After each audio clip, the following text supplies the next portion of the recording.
Evolução em dois mundos. 14. Simbiose espiritual. Sustento do princípio inteligente. O princípio inteligente, que exercitar a projeção de impulsos mentais fragmentários para unir-se durante largas eras, alçado ao plano espiritual na condição de consciência humana desencarnada, começa a plasmar novos meios de exteriorização em favor do sustento próprio. No mundo das plantas, com o parênquima clorofiliano, aprendeu a decifrar os segredos da fotossíntese, absorvendo a energia luminosa para elaborar as matérias orgânicas e lançando de si os elementos químicos essenciais por meio da respiração, com que assegura o equilíbrio da atmosfera. No domínio de certas bactérias, inteirou-se dos processos da quimiossíntese, aproveitando a energia química aurida na oxidação de corpos minerais. Entre os seres superiores, consagrou-se a biossíntese, em novo câmbio de substâncias nos vários períodos da experiência física, para garantir a segurança própria sob o ponto de vista material e energético. Habituado aos fenômenos do anabolismo na incorporação dos elementos de que se nutre e do catabolismo na desassimilação respectiva, automatiza-se-lhe a existência em metamorfose contínua das forças que lhe alcançam a máquina fisiológica, por meio dos alimentos necessários à restauração constante das células e ao equilíbrio dos reguladores orgânicos. Início da mentossíntese. Erguido, porém, a geração do pensamento ininterrupto, altera-se-lhe na individualidade o modo de particular de ser. O princípio inteligente inicia-se, desde então, nas operações que classificaremos como de mentossíntese, porque, baseadas na troca de fluidos mentais multiformes, por meio dos quais emite as próprias ideias e radiações, assimilando as radiações e ideias alheias. O impulso que lhe surgiu na mente embrionária, por interesse acidental de posse ante a necessidade de alimento esporádico, é agora desejo consciente. E, sobretudo, o anseio genésico instintivo que se sobrepunha à vida normal em períodos certos, converteu-se em atração afetiva constante. Aparece, assim, a sede de satisfação invariável, como estímulo à experiência, e prefigura-se-lhe na alma a excelsitude do amor encravado no egoísmo, como o diamante em formação no carbono obscuro. A morte física irrompe-lhe as construções no terreno da propriedade do afeto, e a criatura humana, a iniciar-se no pensamento contínuo, sente-se quebrada e aflita cada vez que se desvencilha do corpo carnal adulto. A liberação da veste densa impõe-lhe novas condições vibratórias, como que obrigando-o à ocultação temporária entre os seus para que se lhe revitalizem as experiências, qual ocorre à planta necessitada de poda para exaltar-se em renovação do próprio valor. Épocas numerosas são empregadas para que o homem senhoreie o corpo espiritual nos círculos da consciência mais ampla, porque, como deve compreender por si o caminho em que se conduzirá para a glória divina, cabe-lhe também debitar a si mesmo os bens e os males, as alegrias e as dores da caminhada. Arrebatado aos que mais ama e ainda incapaz de entender a transformação da paisagem doméstica de que foi alijado, revolta-se comumente contra as novas lições da vida, a que é convocado em plano diferente, e permanece fluidicamente algemado aos que lhe afinam com o sangue e com os desejos comungando-lhes a experiência vulgar. Nesse sentido, será, pois, razoável recordar que, em seu recuado pretérito, aprendeu automaticamente a respirar e a viver justaposto ao hausto e ao calor alheios. Simbiose útil. Revisemos, assim, a simbiose entre os vegetais, como, por exemplo, a que existe entre o cogumelo e a alga, na esfera dos líquens, em que as hifas ou filamentos dos cogumelos se intrometem nas gonídeas ou células das algas e projetam-lhes no interior certos apêndices, equivalendo a complicados haustórios, efetuando a sucção das matérias orgânicas que a alga elabora por intermédio da fotossíntese. O cogumelo empalma-lhe a existência. Todavia, em compensação, a alga se revela protegida por ele contra a perda de água e dele recolhe, por absorção permanente, água, sais minerais, gás carbônico e elementos azotados, motivo pelo qual os líquens conseguem superar as maiores dificuldades do meio. Entretanto, o processo de semelhante associação pode estender-se em ocorrências completamente novas. É que, se dois líquens estruturados por diferentes cogumelos se encontram, podem viver um ao lado do outro, com talo comum pelo fenômeno da parabiose ou união natural de indivíduos vivos. Dessa maneira, a mesma alga pode produzir líquens diversos com cogumelos variados, podendo também suceder que um líquen se transfigure de aspecto quando uma espécie micológica se sucede à outra. Julgava-se antigamente na botânica terrestre que os líquens participassem do grupo das criptogâmicas, mas Schwendener, em nota 19. Simon Schwendener, 1829-1919, botânico suíço. Incumbiu-se de salientar-lhes a existência complexa.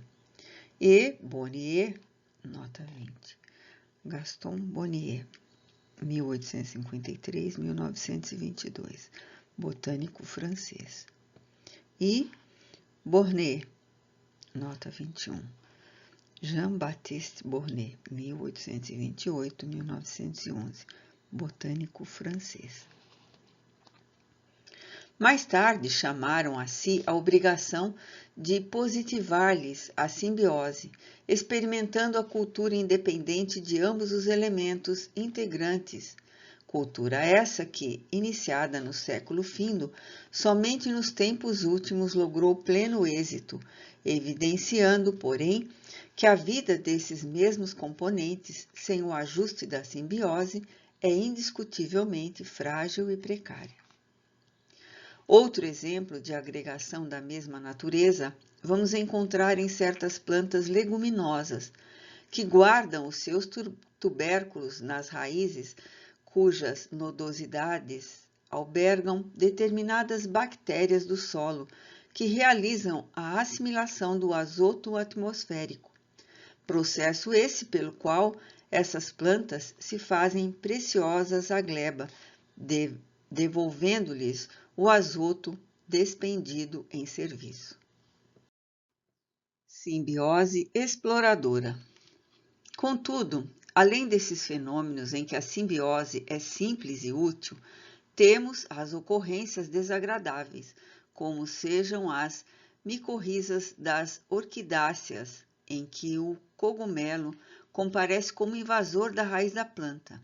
Caso esse em que a planta assume atitude anormal para adaptar-se, de algum modo, às disposições do assaltante, encontrando por vezes a morte, quando persiste esse ou aquele excesso no conflito para a combinação necessária. Nesse acontecimento, como assinalou Collery, nota 22, Maurice Collery, 1868-1958, zoólogo francês.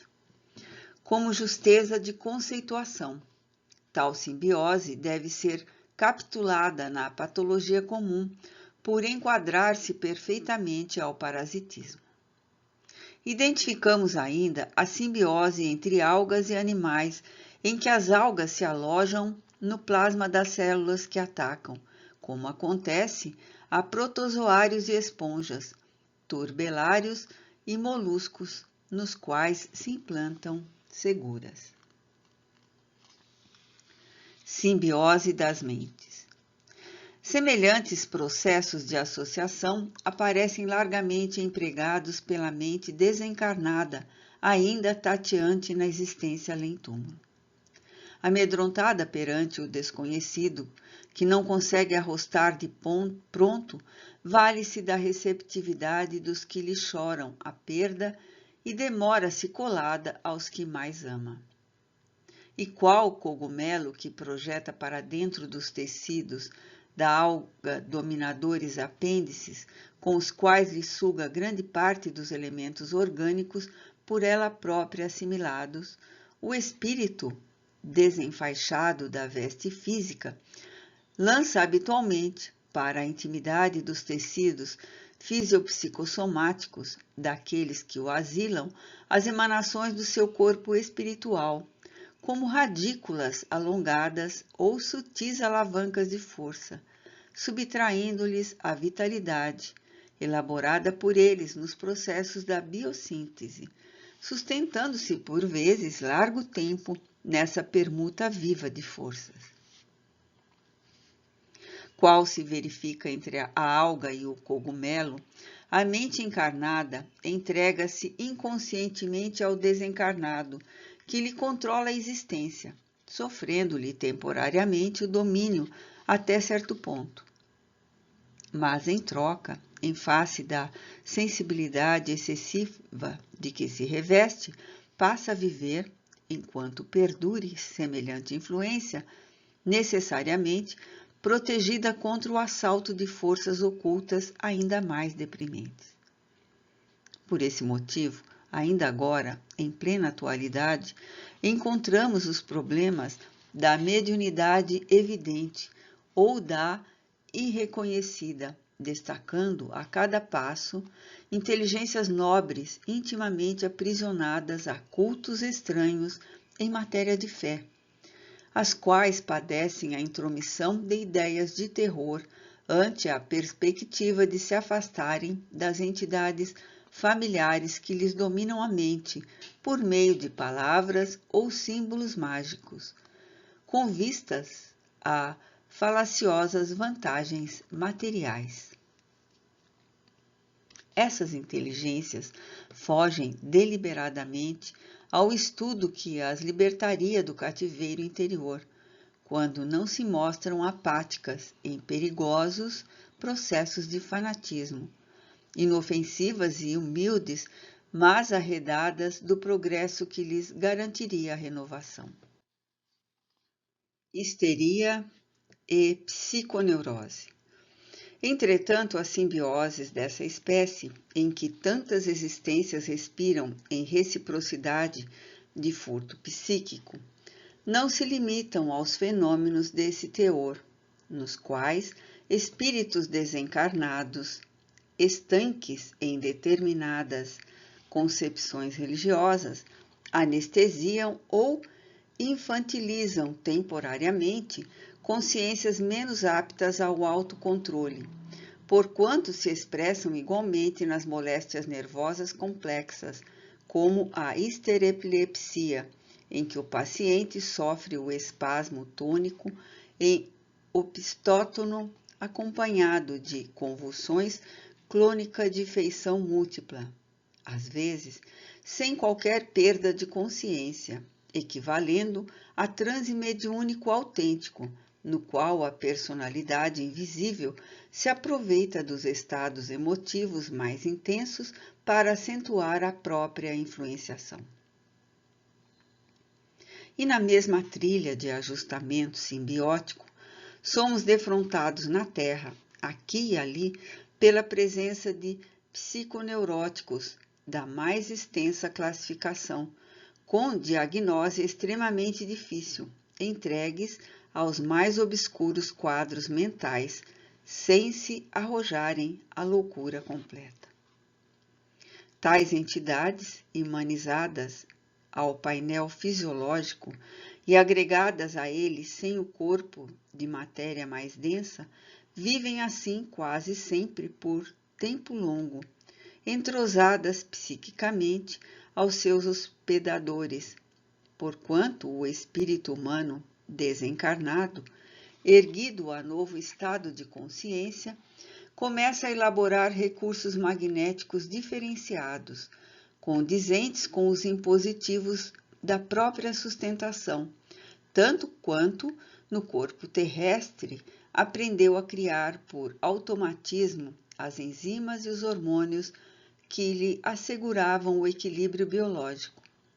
Impressionando o paciente que explora, muita vez com a melhor intenção, subjuga-lhe o campo mental, impondo-lhe ao centro coronário a substância dos próprios pensamentos, que a vítima passa a acolher qual se fossem os seus próprios. Assim, em perfeita simbiose, refletem-se mutuamente estacionários ambos no tempo, até que as leis da vida lhes reclamem pela dificuldade ou pela dor a alteração imprescindível. Outros processos simbióticos. De outras vezes, o desencarnado, que teme as experiências do mundo espiritual ou que insiste em prender-se por egoísmo aos que jazem na retaguarda, se possui inteligência mais vasta que a do hospedeiro, inspira-lhe atividade progressiva, que resulta em benefício do meio a que se vincula, tal como sucede com a bactéria nitrificadora na raiz da leguminosa. Noutras circunstâncias, porém, efetua-se a simbiose em condições infelizes, nas quais o desencarnado permanece eivado de ódio ou perversidade enfermiça ao pé das próprias vítimas, inoculando-lhes fluidos letais, seja copiando a ação do cogumelo que se faz verdugo da orquídea, impulsionando-a a situações anormais, quando não lhe impõe lentamente a morte, seja reproduzindo a atitude das algas invasoras no corpo dos anelídeos, conduzindo-os a longas perturbações, fenômenos esses, no entanto, que capitularemos com apontamentos breves acerca do vampirismo como responsável por vários distúrbios do corpo espiritual a se estamparem no corpo físico. Ancianidade da simbiose espiritual.